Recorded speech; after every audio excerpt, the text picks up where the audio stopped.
Welcome viewers to another very, very special edition of Face to Face. I'm Devasish Ray on location in Virginia at the offices of the FII Group or the Fang Islam Investment Group. With me today is the chairman and CEO of this group, Mr. Frank Islam. Frank, welcome to TV Asia. You sold your company, formerly known as QSS, for a whopping $300 million to the one and only Ross Perot. What made your company such an attractive acquisition target? Well, thanks for asking me that questions. I appreciate that very much. First of all, I want to thank you for taking the time to talk to me. I sold this company in January of this year for $250 million. The company was doing it about $300 million. I sold it because it was the right price. At that time, the merger acquisition market was great. We had a diversified portfolio, and we were doing great. And we were not able to really compete in the system integration market, which is the government contracting business, because we were a medium-sized company. So it was very important for me to merge with another larger corporation so that we can have a complementary capabilities so that we can move forward and bid larger federal government contracts. Now, talking about business, Indians are the stereotypes. Doctors, engineers, businessmen, lots of money, millions of money, houses on Potomac, Mercedes-Benzes, BMWs. But you started your life a little differently, right? Am I correct? Can you just enlighten our viewers about it? Well, first of all, I'm not a doctor. I'm an engineer by training. I went to school for the University of Colorado. I came here when I was very young. I still live in Potomac. There's no question about that. I started my business because I felt very strongly that as a minority, as an Indian, I should be able to do what other people have been able to accomplish in terms of being an entrepreneur. And I love the challenge. I was ready for the next phase of my life, which is the challenge, being an entrepreneur, being a businessman. And you know what? If I make a little bit of money, I was more interested to serve our community, to do something for our community, to do something for our nation, and something to do for India, where I was born. During the course of my numerous conversations before leading up to this interview, you are an alumnus of the Aligarh Muslim University, one of the most renowned universities of India. And you do not hesitate to say and mention, rather you make a categorical statement saying that, no, because I was at Aligarh Muslim University, this is where I am today. What about the millions of other people who have come out of Aligarh? Well, first of all, I'm very proud to be a person who came from Aligarh. And Aligarh is a great institution. It was founded by Sir Syed Ahmad Khan, who was a renowned, what I consider a scholar. And Aligarh have produced many, many renowned scientists, engineers, freedom fighters. It's a great institution. And it gave me the strength and the hope and the courage and a building block when I was at Aligarh to be an entrepreneur, to be a businessman, to tackle the new challenges in my life. I'm very proud to be Aligarhian. I'm very proud to be a part of that institution. I do a lot for that institution. As a matter of fact, I sponsor several scholarship programs for the children, for the students who can go to schools, and especially the kids who cannot afford to go to school, because these children have hope for tomorrow. We must create an environment for our children to excel and for them to build a noble mansion so that they can dwell, so they can prosper, so they can have a bright future. It's the future that beckons to us all. As a matter of fact, the Vice President of India is from Aligarh. And this is a great institution. We need to do what we can to preserve, protect, and promote the vision and the goals of Sir Syed Ahmad Khan, who was a founder of that great university. Very well said, Islam. And now let's go back to QSS, the QSS group and all that. I've been seeing your various awards, fastest 50 company, fastest 100 company, fastest 500 company. Very short span of time, actually. What do you attribute to the phenomenal success and the rapid growth of QSS, which you sold for $250 million? Great questions. Thank you very much for asking me. I appreciate that very much. Well, I think there were several factors that contributed to the success of the QSS. First of all, it was a remarkable success story, being a company that I founded in 1994, and from a $0, I will say it was my heart and soul that I gave it to that company. Obviously, we were extremely successful. I would say there were several factors that contributed to the success of our company. Number one, we had a great management team. We had a great employees. We had a lot of good people. We have a great customers. The customer satisfaction was a key ingredient for our success. We had an excellent past performance.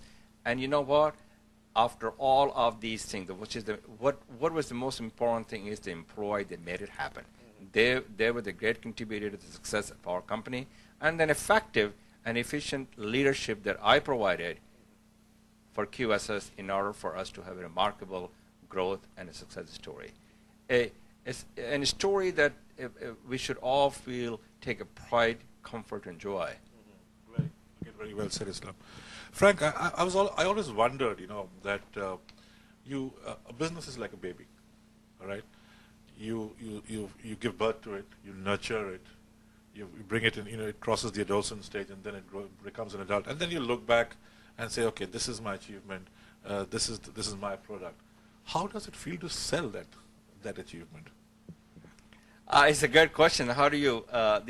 You're selling the whole team of the people that made that company successful, that made the company to grow. Not an individual provides a focused leadership. You'll probably know that the leader has to be innovator. A leader has to be a leader, not a cheerleader, who can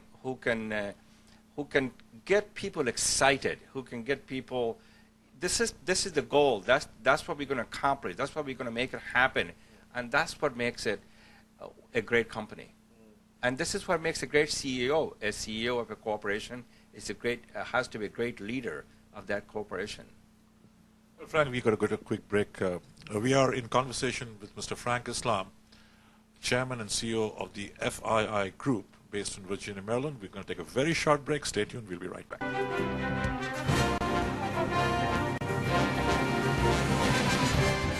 Welcome back, viewers. We are in conversation with Mr. Frank Islam, Chairman and CEO of the FII Group, and formerly the Chairman of also QSS Group, which he sold for $215 million to Mr. Ross Perot.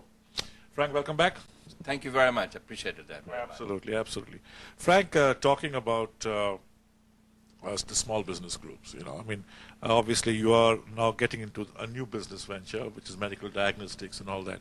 But there seems to be a lot of difference between a major corporation and look at the SBA or the M&A activity. What do you think is lacking in these things?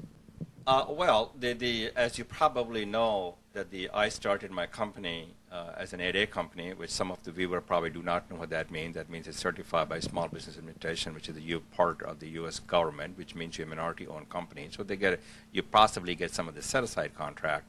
The problem with the small businesses, obviously, the people who run the company, they need to become an effective and efficient leader. They need to acquire what I consider a very important skill, which is what I consider a marketing skill. Skills, in addition to the marketing skills, they have to have the financial skills. They have to be surrounded by the good management team who can take them to the next step. That's important. In addition to that, as you probably know, the merger and acquisition market is not doing very well because the SBA has come up a rule that you have to recertify for small business, so larger corporation cannot buy it.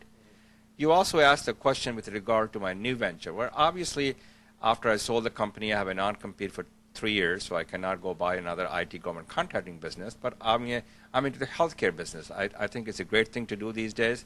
I have a business in Georgetown right now, which is the diagnostic imaging system, which is a CT scan business. I'm expanding that business. I just bought 2 more companies that's into commercial software business, security business. I have become an investor and a keen observer of what's going on in Wall Street in terms of taking the company to public. Now let's go back once more to the acquisition of your company, QSS, by Perot. Now, before selling a company, you probably investigate that company. You probably see that whether your personnel are not going to be sacked, because there's a human component to it also. So what made you decide to sell this company to Perot Systems? Well, there were several factors that contributed to selling the company to Mr. Ross Perot, who's the president, CEO, and chairman of the Perot Systems Corporation. As you know, he was the chairman of the EDS, who sold it for several $1 billion to General Motors. So he's a smart man. There's no question about that. I think I found the Pro Systems Corporation and the QSS, the group, the company that I sold, had a complementary capabilities. They had a diversified portfolio like we did in intelligence business, Department of Defense business, as well as into the civilian business. They also cared about the employees, which is very important to me personally, that the employee will be happy, employee will have upper mobility, employee would have a career, employee would be able to merge into the culture that Mr. Perot himself has fostered there. And I also felt very strongly that the price was right when the company was sold. So that's also another factor that contributed in selling of my company to Mr. Perot. Did you talk directly with Perot? Give us a semblance, because we hear some sort of an eccentric person. He sends his own task force to special task forces to rescue somebody from Iran and all that. We've heard so many stories about him. Give us a flavor of what Ross Perot is all about. Well, Ross Perot is a great American, an icon of America today. As you probably know, that he ran for the President of the United States. And if you ever talk to President Bush, he will say that he lost the election because of Mr. Ross Perot. Right. And if you ever go to his office, everything is about Mr. Ross Perot, his life story, his presidential campaign, and what he was able to do with the EDS, and what exactly is he doing with Pro Systems Corporations. I know that he was involved with the rescue operations in Iran. He believed in his employees. He believed they were right. He believed that they need to be rescued. He believed very strongly that really the employee that makes a lot of difference. So he went out of his way to hire the general, to hire a lot of people who can go over there and rescue that. And I consider him as a great American, and an American that we should all feel very proud. He does a lot of things for Army. He does a lot of things for military. He does a lot of things for the charity. He does a lot of things in terms of the hospitals and so on and so forth. He really does care for American soldiers and so on and so forth. So he's a great American. Very well said, Frank. We got to go for a very quick break again. Please stay tuned. We are in conversation with Mr. Frank Islam, Chairman and CEO of the FII Group. We'll be right back.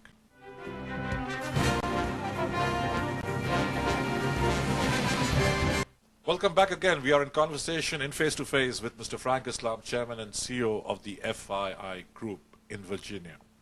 Frank, let's talk about your philanthropic activities. I know for a fact that you're involved in a number of I just saw the other day that you donated a lot of money to the Center for Social Change, which deals with people with developmental disabilities. So that was just one thing which I saw. Tell us something about your philanthropic work, and why do you do it? Well, first of all, I believe very strongly that we must, as a businessman, give back to the community, give back to the nation that I was born, which is in India, and give back to this nation, the United States of America. That has been great to me, to my family as well. So I believe very strongly that we must give back. And I have sponsored a lot of scholarship programs for the minority students in this country. I've sponsored a lot of scholarship programs for the Aligarh Muslim University, as I talked to you earlier about that. As you mentioned about this CSC, which I believe very strongly in it, that if people like you and I and people in this nation do not contribute to the people who need the most, this country will never ever be successful. We must take care of the people who really needs the help, because we must provide them the strength, the hope, and the courage. And as a matter of fact, I have a foundation. I'm in process of setting it up and going to put a lot of money in it. And the purpose of that foundation will be to fund the scholarship program and fund some of the arts programs. I'm also part of the Brookings Institute, which is, as you probably know, is a democratic leaning liberal institutions. I'm also involved very much into politics. I've been involved with Senator Clinton's campaign. I'm involved with also the Democratic National Committee as well. So we must participate not from the democratic process. We must also participate to serve our community, who has given us a lot. Right. Frank, you also feel very strongly about the poverty and the conditions in India. And you did give a speech in Cleveland, I think, which drew a lot of attention. Tell us something about this speech, and what was the basic concept behind that speech? Well, I feel very strongly about the poverty in India, and the speech that I gave was on the occasion of the Aligarh Federations and that was in Cleveland about, I believe, about 2 or 3 months ago, about the status of the minorities, which in this case it was the Muslims and Christians and the Sikhs and all the other minorities in India, what their conditions are and why they do not have upward mobility. And I feel very strongly that the poverty does not belong in a civilized human society. It's a proper place, I believe, for the poverty to belong in a museum. That's what it should really be. We must do what we can to eradicate poverty. India, what we have in India is an island of prosperity in an ocean of poverty. And we should provide the leadership to eradicate poverty from India, and especially those people who live in the shanty towns. And the way to do that is to have them to help them with the microcredit that as you probably know, Mr. Yunus, who has been a champion of that thing. So he did that, and he has done a great job. He's a wonderful person. And the second thing of being an entrepreneur, being a businessman, they will create the job for the other, so the other people can become a mentor, and the protege as well. What the most important thing that we ought to do in order for us to eradicate the poverty from India is to educate. Education is a key ingredient of success. And then the entrepreneurship and the business and providing the credit and finance to the people who need the most so they can start their own business. Now, before I let you go, one final question. There are a lot of entrepreneurs in this country, both in India and abroad, and this program is going to be widely seen. What would be your message to a budding entrepreneur, fresh out of college? That's a great question that you asked me. My message to them will be focused, be energized, take a risk, start the business. You know, every success does not necessarily involve a failure. Every failure does not involve a success, but you must take a risk to move forward. There will be a lot of challenges. You'll be taking a risk. There will be a lot of hurdles, but you must be able to overcome those obstacles in order for you to become an entrepreneur. My advice to them will be to be focused. You know, if you focus like a laser, you can even drill a hole in a diamond. You can even cure cancer. Otherwise, it'll be like the sun that dissipates all its vast energy and resources. So you must be focused. That will be my advice to those people. Well, Frank, it was a pleasure talking to you. We got an insight into your life, and also, you know, people who are watching will take a page out of your such an illustrious career. Thank you so much for talking to TV Asia. You're most welcome. I appreciate it. You taking the time to come and talk to me, and thank you very, very much. It was a great opportunity for me. Absolutely my pleasure. Well, ladies and gentlemen, that was Frank Islam, our chairman and CEO of the CII Group.